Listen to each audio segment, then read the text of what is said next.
Yes. What is up, everyone?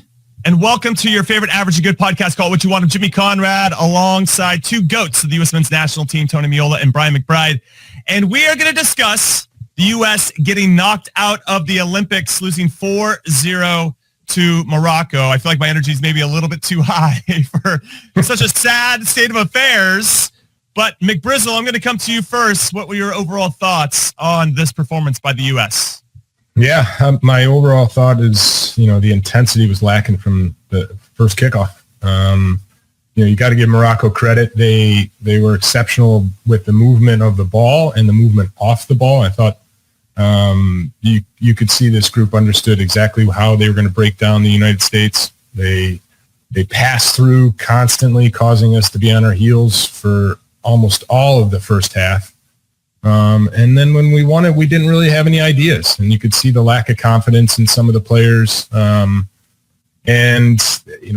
mixture of a really good team that can move the ball and you're not at your best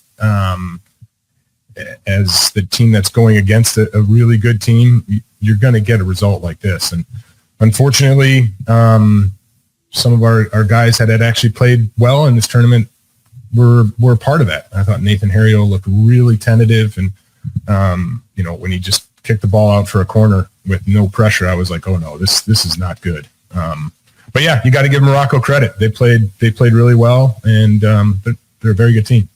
Now, Big Tones, do you feel like, just to throw this part of the conversation out there, because I think it's real, even though Morocco was subjected to the same, but this is our fourth game in 12 days. And to McBrizzle's point, we looked a little bit tired. And Morocco, I think we're playing on the front foot. They deserve to win. There's no denying who deserved to win this game. But it came down to those little details, like McBrizzle was talking about when Nathan Harriel kicked the ball out for a corner when he didn't need to, which ultimately kind of started the sequence for them scoring their first goal. Yeah, I would kind of term it as they were playing in a different gear, Morocco. And you mentioned it, right? The fitness part of it, they dealt with the same stuff, right? So that did they get refreshed in any way different than we did? I'm not sure. I don't know that you possibly can in a short period of time like this, but I just thought they were a better team in all facets of the game. They put us under pressure. We didn't deal with the pressure. We set up in a way that I think was successful in match day 2 and match day 3, where we were going to counterattack a little bit. And they were better than this in all facets. They were better in transition defending. They were better with ball circulation. They were quicker. And I just, the term that immediately comes to mind is just a different gear that Morocco was in. Hi, hello, and welcome to your favorite Average to Good podcast, Call It What You Want. We are talking about the U.S. men's national team, our U23s, our Olympic team, and their 4-0 loss in the quarterfinals of the Olympics to Morocco. I'm Jimmy Conrad alongside two U.S. men's national team greats, Brian McBride and Tony Meola. And guys, a pretty disappointing way to end this tournament. And in some ways, kind of a sandwich of results. We lost 3-0 to France, a very good team, one of the favorites to win the gold medal. We had two good performances in the middle of that, and then we got sandwiched with a very good Moroccan performance, who were the deserved winners throughout. I just wonder, what do you think we could have maybe done different in this game? Brian, I'll come to you first. In terms of, was it a starting 11 thing? Because we made one change where Max Dietz came out, who's a little bit more defensive-minded. We had Jack McGlynn start, and I like Jack McGlynn, but I felt like he got a little overrun, and maybe the whole team did, so it's not just isolated to him. But do you think we could have done anything different, or there was just no way we were going to outlast this Morocco team after 90 minutes, given how well they played? Yeah, it's a good question, Jimmy, because you saw in the second half we came out and we actually started pressing a little higher, but at the same time, what that did is it just left more space for Morocco to play through. And so the setup itself, I think in the first half, it was fine. And you could see that they've been playing that same setup the whole tournament. The problem was the lack of intensity. There wasn't that initiative to go close the ball down. And then when we did win it, we didn't have the confidence to either, stay on the ball a little bit longer and try and connect passes. Throughout the first half, we were chasing shadows. And that large part of that is because of how good Morocco was at circulating the ball and moving the ball 1-2 touch real quickly. And the movement off the ball caused us a bunch of problems. It spread us out, especially on that right-hand side for Morocco and down our left side. So you add in, we didn't really cause them any problems or give them any question marks and have them sort of put back on their heels. I thought Paredes was probably the only player in the first half that actually was engaging and taking on players.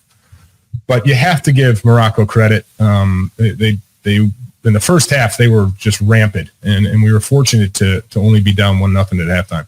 Yeah, just to throw this out here, Big Tones, we got to talk about the penalty on Nathan Harriel. The first one, he got called for 2, not Nathan Harriel's favorite game, I'm sure, in his lifetime, and he'll have a lot to learn and grow from, and I know that he will. He's got a lot of tools to be an excellent player moving forward. But in this particular game, not too great. But I just thought it was a little hard done by on that first penalty. It didn't feel like one. But to Brian's point, Tones, Morocco was probably deserved to be in front at halftime anyway, given how they were driving the game.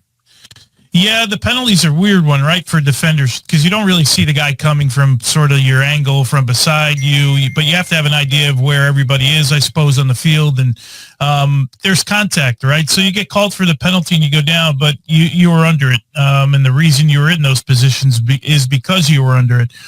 There were some decisions for Marco to make in this game. You mentioned one of them with McGlynn, and then, of course, how he went up top without which was our only pure striker, if you will, with Maguire, right? He made the decision to go the same way that he went against Guinea, and I'm fine with it, right? I'm fine with making that decision. So it's one of those moments as managers, right? You make decisions and you hope that they work out, and in this case it didn't. But I just think we look at the 4 games. We beat the 2 teams that we probably should have beaten, and we lost the 2 teams that were better than us. I don't think that we lost to France, who we should have beaten, although we played fairly well, right, for 60 minutes or so. And in this game, I think if you play this game like 10 times, how many did the U.S. win? I just think Morocco is a better side than we are. Well, that's why I wanted to get into some of the nuts and bolts of this, because I want to talk about first before we get into specific plays, because there are some that I highlighted that I thought this is where we lack, like this lack of commitment or desire to understand when we have advantages and then taking advantage of those advantages. And I thought we weren't consistent enough in that standpoint. But I do want to talk about Duncan Maguire, because in some ways, especially based on how we were being pressed by Morocco, we needed a big body up top to be an outlet for us instead of a slasher in Paxton Aronson or Paredes or Griffin Yao. So, Brian, I want to come to you as our resident number 9. Did it feel a little bit naive from Marko Mitrovic and the coaching staff to think, because Guinea wasn't good. If we look at it, Guinea just wasn't good, and the way that we set up against them played into our hands. The high press, the frenetic energy of Paxton Aronson in particular played really well into how they were set up, and it created a lot of opportunities for us. We knew that Morocco were going to be prepared because they got to see that game, but it just felt like having a bigger body, doesn't say we're going to win the game, but I just felt like maybe we could have made them suffer a little bit or allowed us to get out of some pressure, because it just felt like they were going to give the ball to Miles Robinson, let him try to play out of it, a right footer on the left side. And then we needed a big body up top to get an outlet. And now I'm just kind of rambling. Your thoughts, Brian? I'm not sure that was the case, Jimmy, just in the fact that when we saw Duncan Maguire come on, and I know it's a different time, right? And we're pushing more players forward. But they handled Duncan fine when he came in. And I thought the same thing going into when I saw the lineups come out. What if Morocco is just too good at pressing and we have a difficult time of playing through it? Then we should have done is we should have pushed Nathan Harriel, pushed everybody up and pushed Nathan Harriel on the right-hand side, and you kick to him because he's extremely good in the area. He doesn't look it, but he is. And that's sort of your out ball to get out.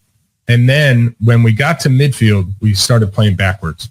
And that just, you know it. When you see a team that stops at midfield and starts playing backwards, then you're just inviting pressure. And Morocco, to their credit, they did a great job of realizing it and then pressing hard. And that's where I thought we lacked the ability to change the game in the first half. We beat it once, and then we could go right back into it, and we'd have to beat it again.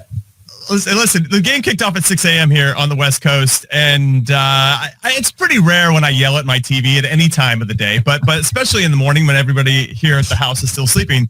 And there was a play in the 50-something minute where we're playing through some of their first line of pressure. We get into midfield, like you're talking about, McBrizzle. It goes into Mihailovic, and he just plays backwards. And it goes to Harriel, and then it goes all the way back to Schulte. And I screamed at the TV. I'm like, what are we doing? At what point? We're down 1-0. At what point are we just going to take that peek over your shoulder, find those little half turns, and we got to be able to play forward at some point. And it just felt like, I don't know if that's a sign of being tired, Tones, or if that's a sign of I don't know what it is, of lacking some confidence at that point because Morocco was pretty much in control on both sides of the ball. That I screamed at my television, and I'll give you another play after that. But Tones, I want your thoughts on kind of our build-up play. Isn't that indicative though of the entire match, right? Well, no, it is. Yeah. You play scared, and then all of a sudden you start thinking. Look, we've all been in those matches before. It's not like we're immune to ever having been in those games before, where you think like the best option is the easiest option. Where on another day, the best option might be the second or third easiest option that you're willing to play, that you're willing to take responsibility to play. And that's just the way the game went. And we can look at all